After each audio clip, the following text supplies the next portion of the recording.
Il y a plus de 3000 ans, dans les plaines de l'Iran ancien, un homme se lève, seul face à son peuple. Il n'est ni roi, ni guerrier.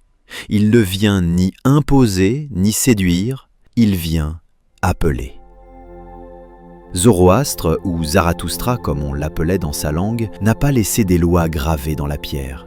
Il a laissé des chants, des hymnes, des paroles adressées à la lumière. On les appelle les gathas. Ces textes, écrits dans une langue ancienne aujourd'hui disparue, l'avestique, sont parmi les plus vieilles prières connues de l'humanité. Ils forment le cœur du zoroastrisme, une des premières grandes religions monothéistes bien avant le judaïsme ou l'islam. Mais ici, pas de dogme, pas de conquête, seulement une voie, une quête, celle d'un homme qui cherche la vérité, la vraie, celle qui éclaire le cœur. Zoroastre parle à une force qu'il appelle Ahura Mazda, le Seigneur sage. Il ne le supplie pas, il ne le craint pas. Il lui parle comme à une conscience plus vaste, une intelligence de l'univers, un feu divin. Ce n'est pas un feu qui brûle, c'est un feu qui éclaire. Dans un monde où les mensonges s'imposent, où la violence domine, Zoroastre lance un cri. Il y a un autre chemin. Un chemin fait de bonnes pensées, de bonnes paroles et de bonnes actions. Un chemin où l'homme ne cherche pas à gagner, mais à être en accord avec lui-même. Un chemin difficile, mais clair. Un chemin de lumière au milieu des ténèbres. Les gathas ne sont pas un texte figé, ils sont une vibration, une voix qui parle encore aujourd'hui à ceux qui cherchent la clarté, l'authenticité, la justesse. Alors dans cette vidéo, nous allons lire ensemble des passages de ces hymnes sacrés. Et après chaque extrait, je t'en proposerai une lecture contemporaine pour en comprendre la puissance dans notre monde d'aujourd'hui. Écoute attentivement, car ce que Zoroastre dit, il pourrait bien le dire à toi maintenant. La voix du juste, un appel à la conscience. À toi, Ahura Mazda, j'adresse mon chant. Avec un cœur sincère, je viens chercher la lumière et séparer le vrai du faux, le juste de l'injuste. Gatha 28, verset 1. Zoroastre n'est pas un maître qui dicte, il est un chercheur. Il doute, il questionne, il prie, mais toujours avec une exigence intérieure farouche. Rester du côté de la vérité, même si cela coûte. Dans son monde, comme dans le nôtre, les puissants mentent, les foules suivent, la justice chancelle. Mais lui, seul, pose la question fondamentale. Quel est le bon choix? Qui suit la vérité? Qui sert le mensonge? Ce qu'il appelle la vérité, c'est Asha, la droiture du monde, l'harmonie, l'ordre profond des choses. Et le mensonge, Drouge, c'est tout ce qui déforme, manipule, détruit la clarté.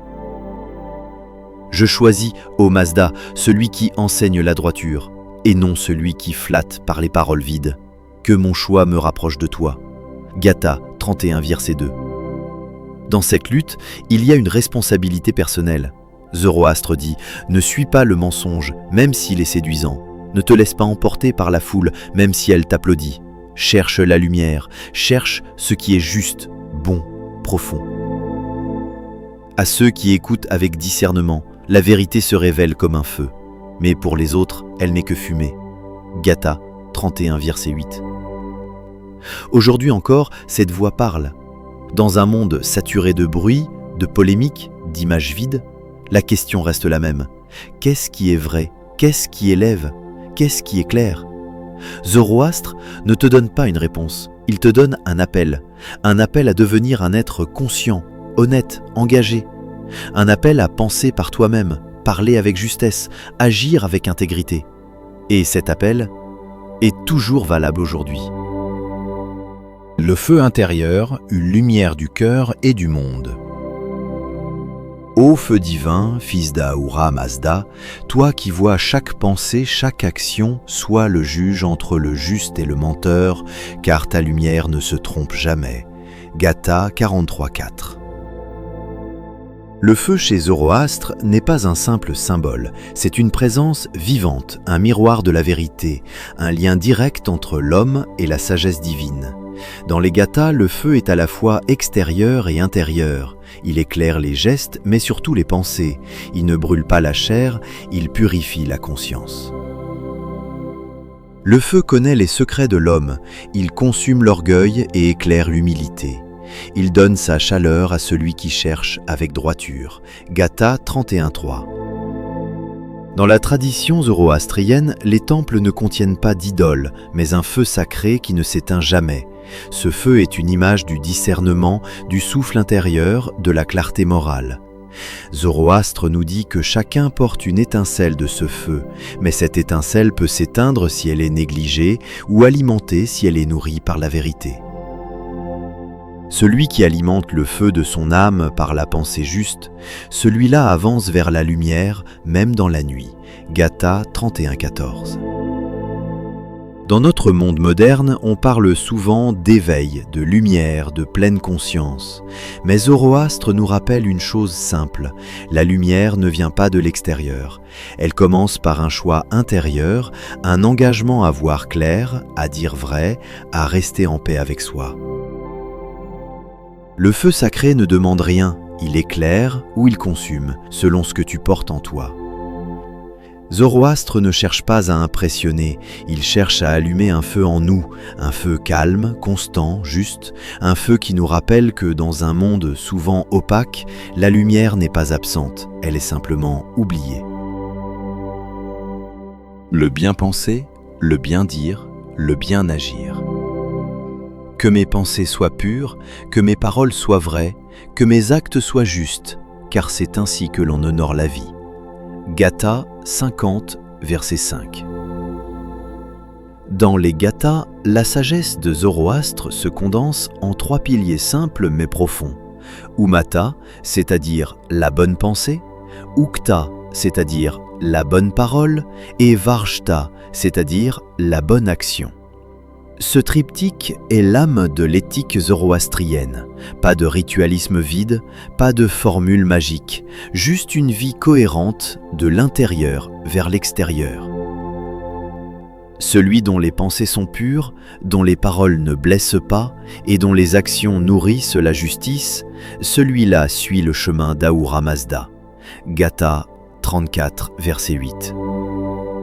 Zoroastre ne distingue pas entre la foi et la vie. Croire, pour lui, c'est penser avec droiture, c'est parler avec vérité, c'est agir avec justesse, même quand c'est difficile. Aujourd'hui, nous sommes souvent tiraillés entre ce que nous pensons, ce que nous disons et ce que nous faisons. Zoroastre nous rappelle que le véritable chemin spirituel commence quand ces 3 dimensions s'alignent. Et surtout, la sagesse n'est pas un savoir, c'est une pratique, une discipline, une posture. La parole est une flamme, elle éclaire ou elle brûle. Choisis chaque mot comme on choisit un feu sacré. Inspiré de Gatha 31, verset 11.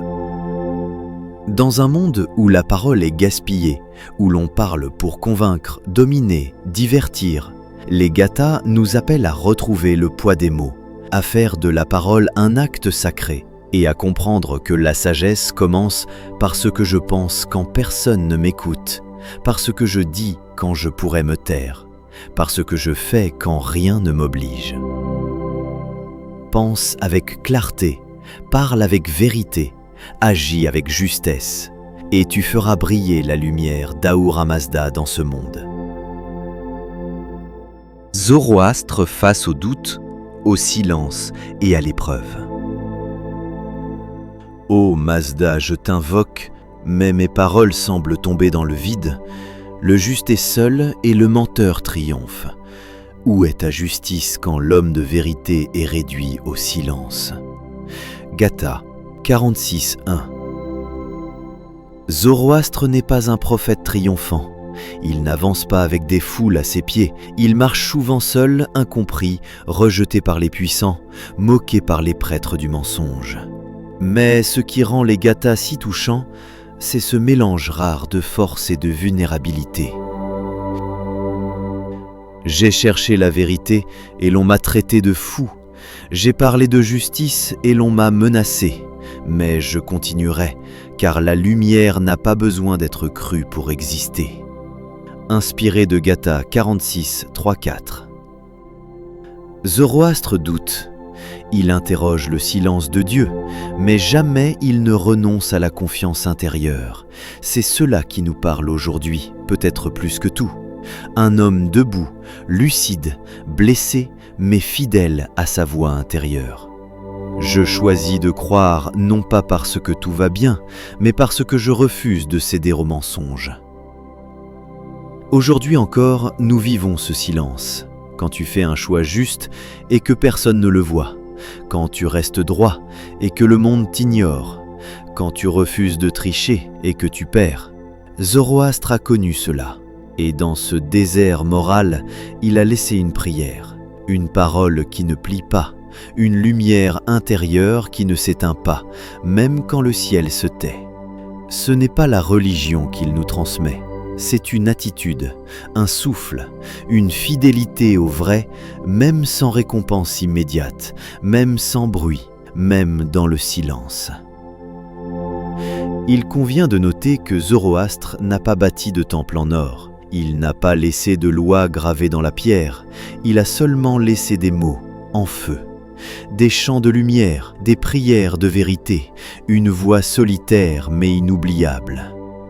Les gathas ne sont pas une leçon à apprendre, ce sont des appels à entendre. Ils nous disent ceci: tu n'as pas besoin d'un système pour être juste, tu n'as pas besoin d'un maître pour marcher droit. Tu as en toi la lumière, le feu, la voix du vrai. Le vrai combat n'est pas contre les autres, il est contre le mensonge qui veut s'installer en toi. La lumière ne s'impose pas, elle se choisit, elle se garde. Dans un monde qui crie, Zoroastre nous propose le silence. Dans un monde d'opinion, il nous offre la droiture. Dans un monde d'ego, il parle de service. Et dans un monde de vitesse, il nous rappelle la lenteur d'un feu sacré. Alors, si une parole t'a touché dans cette vidéo, si une strophe t'a fait réfléchir, si une image t'a parlé, écris-la en commentaire. Je la lirai, peut-être que d'autres aussi. Abonne-toi à la chaîne et explore avec nous d'autres textes oubliés. Des mots simples, profonds, qui peuvent encore éclairer une vie tout entière. Car comme le dit Zoroastre, celui qui choisit la lumière devient lui-même une lumière pour les autres.